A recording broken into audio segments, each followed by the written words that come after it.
لو تأهيلك طول كمل وما تستسلمش، ده طبيعة التأهيل خاصة لو إصابة رياضية. ده اللي هنعرفه في فيديو النهاردة في الأربعون الرياضية.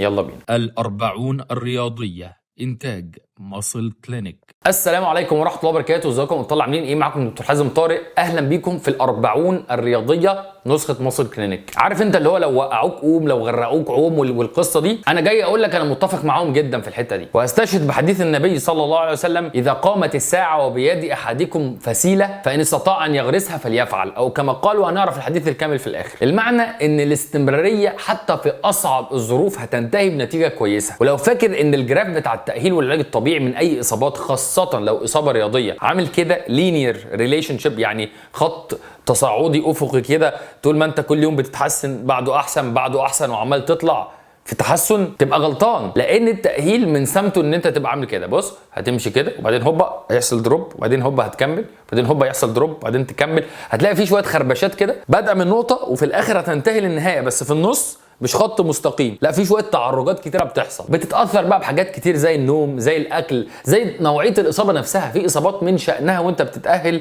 ان الموضوع يبقى ابس اند داونز. هتقول يا دكتور طب انا اعرف اذا كنت بتاهل بشكل مظبوط ولا لا ازاي؟ هقول لك مبدئيا لازم الرك في الاول على الدكتور والمكان اللي انت بتتعالج فيه. لازم يكونوا ناس ثقات، يعني انت واثق فيهم ان هم شاطرين وعندهم ضمير وامانه في علاجك. رقم 2 ان انت عمال بتقعد وتقوم بس ما بتنزلش للبيز لاين، يعني انت عمال كنت هنا مثلا ما وقعتش قمت نازل تحت المستوى اللي انت بدأت فيه، لا، انت عمال بتحرز تقدم وممكن تتقهقر شويه لكن لسه في نوع من التقدم محققه وتكمل، وهكذا في بيز لاين، في حد ادنى من التحسن موجود. فالتطبيق العملي اللي جاي اكلمك عليه النهارده، التزم بخطه التاهيل بتاعتك على الاقل 3 شهور. هتكلم مثلا على حالات الانزلاق الغضروفي ومشاكل الفقرات، اقل من 3 شهور ما تكلمنيش. لو انت عملت تمارين وعلاج طبيعي قبل المده دي وحتى لو اتحسنت تحسن واضح قدامك، كمل بعد اذنك في التمرينات. دي نصيحتي لكل المرضى اللي عندي، لان احنا مثلا عندنا في مصر الكلينيك احنا بنقسم مراحل التاهيل ل3 مراحل: مرحله علاج الالم، مرحله تثبيت المشكله، ومرحله الصيانه او المينتننس. لو مريت بالمرحلتين دول بس، ان انت بتعالج الالم وثبت المشكله من غير ما تصاين، يعني تكمل على التمارين اللي انت بتعملها، المشكله هترجع لك تاني. فلازم تمر بال3 مراحل: علاج الالم، الاستمراريه، والصيانه. المده اللي بنديها في المتوسط في حاجه زي الظهر مثلا 3 شهور، حاجه زي الرباط الصليبي ممكن ياخد له 9 شهور في التاهيل. اصابات مثلا زي التنس البو فاريبل ممكن مثلا تاخد من شهر لشهرين 3. كل اصابه بيكون لها مده معينه لازم تاهل فيها. وده ياخدنا لنقطه الحديث الكامل عن انس رضي الله عنه قال: قال رسول الله صلى الله عليه وسلم: ان قامت الساعه وبيد احدكم فسيله فان استطاع الا يقوم حتى يغرسها فليفعل. والحديث اسناده صحيح. يا رب يكون الفيديو عجبكم، ولو عجبكم ما تنسوش اللايك الجميل. شد حيلك كده وخليك بطل وابدا الحاجه وكملها. كان معاكم دكتور حازم طارق، اشوفكم الفيديو الجاي ان شاء الله.